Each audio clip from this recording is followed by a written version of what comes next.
¿Cómo estás? Here Mark Hebden teaches us how to make use of your opponent's positionally dubious moves. So let us start the game. Here comes d4, d5, c4. Opponent is Harry and he has nothing to do with Prince Harry. And now comes e6, knight c3, knight f6, cd5, exchange variation, knight into d5, e4, more pawns to center, knight c3, bc3, strong center, c5, now we attack center, that's the idea of black has. Rook b1, open files, rooks need open files. Bishop e7, trying to castle as soon as possible.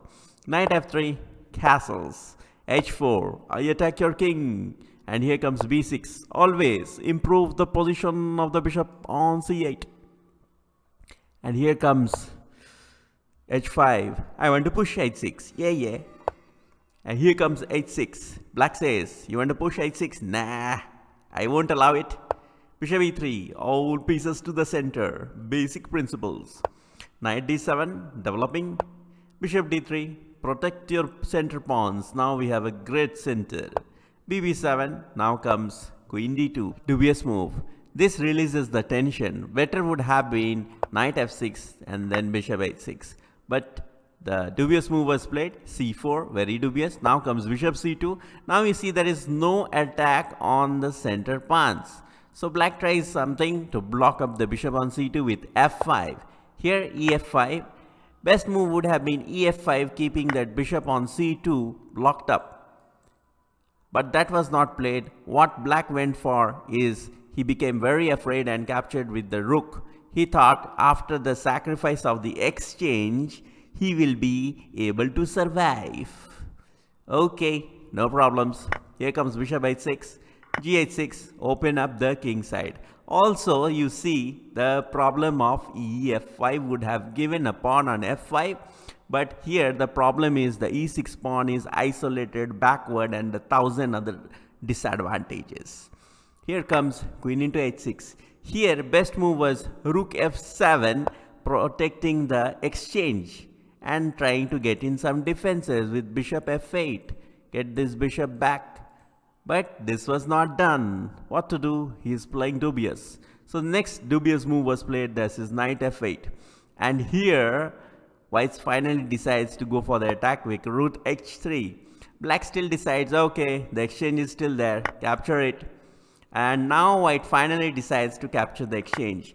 Timing is of very much importance, especially when you are playing attacking chess.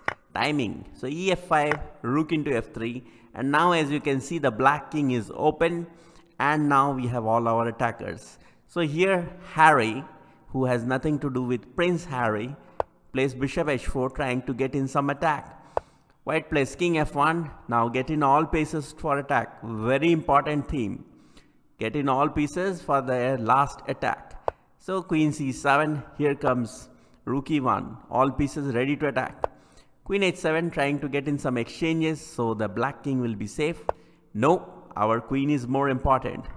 Queen into h5, finally black has been able to capture a pawn for the exchange. But now too late. Queen e5, improving the position and also giving a threat of queen goes to d5 check that will attack the rook on a8, k and the king on g8.